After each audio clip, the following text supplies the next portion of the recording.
بعض ملکوں میں جب دیکھا کہ عوام کے خلاف بھی بھڑکانے کی کوشش کر رہے ہیں، انہوں نے کہا، سوچا کہ شریعت تو نافذ نہیں کریں گے، تو کہا کہ جو ہے شریعت نافذ کرو. تو حکام نے وہ بات مان بھی لی، سنی بھی ان کی بات، اور شریعت کو نافذ کرنا شروع بھی کیا. مگر ان لوگوں نے کہا یہ جھوٹا، اور یہ کہہ کر اس کے خلاف بغاوت کر دیا. کہا اسے شریعت نہیں نافذ ہوتی، ہم آئیں گے تب نافذ کریں گے، اور اسے ملک سے بھگا دیا. مگر بعد میں جن لوگوں کو لائے وہ اس کے مقابلے کہیں زیادہ برا ثابت ہوئے، اور انہوں نے کئی ملکوں میں حکومت بھی بنائی، مگر بدترین حاکم ثابت ہوئے، بہت ہی کرپٹ نکلے. ایسا کیوں؟ کیونکہ یہ دنیا طلب نکلے. ان کا مقصد کرسی کا حصول تھا، مال کا جمع کرنا تھا، اللہ کے بندوں کو ذلیل کرنا تھا. اللہ تعالیٰ فرماتا ہے تلک الدار الآخرہ نجعلها للذین لا یریدون غلوا فی الارض ولا فسادا والعاقبۃ للمتقین. یہ آخری گھر آخرت ہم اسے ان لوگوں کے لیے بناتے ہیں، یا آخرت ان لوگوں کے لیے جو نہ زمین میں کسی طرح سے تکبر کرنے کا ارادہ کرتے ہیں، اونچا بڑھنے کا ارادہ کرتے ہیں، اور نہ ہی کسی فساد پھیلانے میں حصہ لیتے ہیں. اور اچھا انجام تو اللہ کے نیک بندوں کے لیے.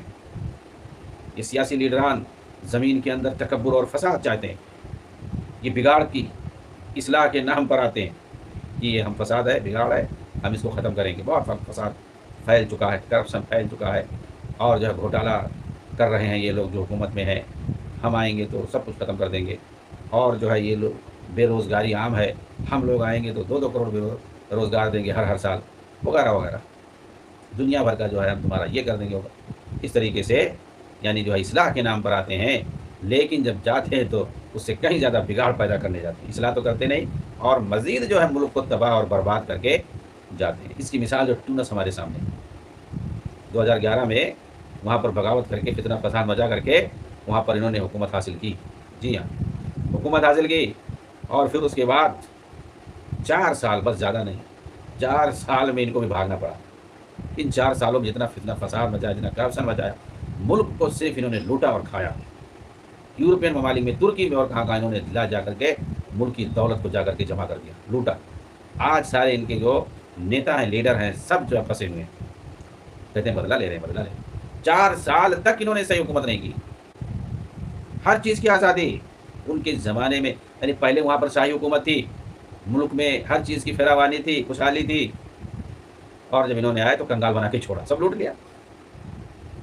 اب اس کے بعد ایک آدمی جب کھڑا ہوا، باہر سے انہوں نے کھڑا کیا، تو اخوانیوں نے، ایک جج تھا، وکیل تھا، جج تھا، اور اس کا نام عمر قیس ہے شاید. تو قیس اس کا نام ہے. تو اس کو جو ہے لوگ لائے، تو شروع میں لائے تو اس کو جو ہے لوگ کبھی عمر بن خطاب کہتے تھے، کبھی خالد بن ولید کہتے تھے، بڑی تعریفیں کرتے تھے. لیکن جب اس نے دیکھا کہ یہ کتنے جو ہے کرپٹ ہیں، ملک کے کتنے غدار ہیں یہ لوگ، یہ صرف جو اپنی جماعت کو دیکھتے ہیں، اپنی جماعت کی بات کرتے ہیں، نہ اس کے علاوہ کسی کی سنتے ہیں، نہ اس کے علاوہ کسی کی بھلا چاہتے ہیں، یہ ملک کے بھی خیر خواہ نہیں ہیں. دوسری جماعت کو تو چھوڑو، یہ ملک کے غدار ہوتے ہیں. جب اس نے پورا دراسہ کیا اور اس کی حکومت مضبوط ہو گئی تو ان سب کو پکڑنا شروع کیا. جی ہاں، اور سب کے خلاف اس نے کیس درج کروایا، جتنا کرپشن کیے تھے، جانچ سب پر بیٹھا دیا. اس کے بعد سب لوگ پھنسنا شروع ہوئے ایک طرف سے، تو جانچ کرنا شروع، جانچ میں سب پھنس جائیں گے جتنا گھوٹالہ کیا ہے، کرپشن کیا ہے.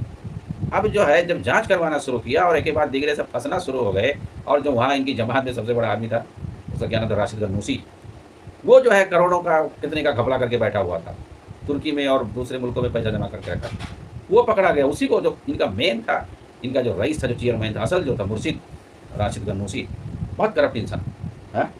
صاف وہ کہہ رہا تھا جب حکومت میں آیا ہے کہ حکومت کی ذمہ داری نہیں ہے کہ کون نماز پڑھ رہا ہے، دیکھے کون نہیں نماز پڑھ رہا ہے، کون مسلمان ہے، کون کافر ہے، کیا ہے، کون مسجد جا رہا ہے، کون جو ہے کون مسجد جا رہا ہے، کون گرجا جا رہا ہے، کون شراب کھانے میں جا رہا ہے، کون کہاں جا رہا ہے. یہ جو ہے حکومت کا کام نہیں ہے. شریعت انسان کا اپنا پرسنل معاملہ ہے. حکومت کا کام ہے لوگوں کو شہری سہولیات فراہم. صاحب اس نے کہا، ارے بھائی تو شہری سہولیات، تو پہلے تم کیوں نعرہ لگا رہے تھے کہ شریعت کو نافذ کریں گے؟ اسی کی طرف جو ہے اشارہ کیا. شیخ ربی نے یہی کہا ہے کہ وہاں بغاوت کیا، حکومت قائم کیا، وہاں کا جو حاکم تھا اس کو ملک سے بھگا دیا. علی زین العابدین اس کو بھگا دیا. ملک کے اندر خوشحالی تھی، انہوں نے آ کر کے ملک کو برباد کر دیا. اسلام کے نام پہ پبلک جو دیوانہ ہو جاتی ہے. بھائی اسلام کی شریعت نافذ ہو، کوئی وعدہ کرے تو دیوانہ ہو ہی جائے گی. لیکن اب سب سمجھ گئے، اب ان کے فیر میں نہیں آئیں گے، ان کے جھانسے میں نہیں آئیں گے. عربوں نے بھی اچھی طرح سمجھ لیا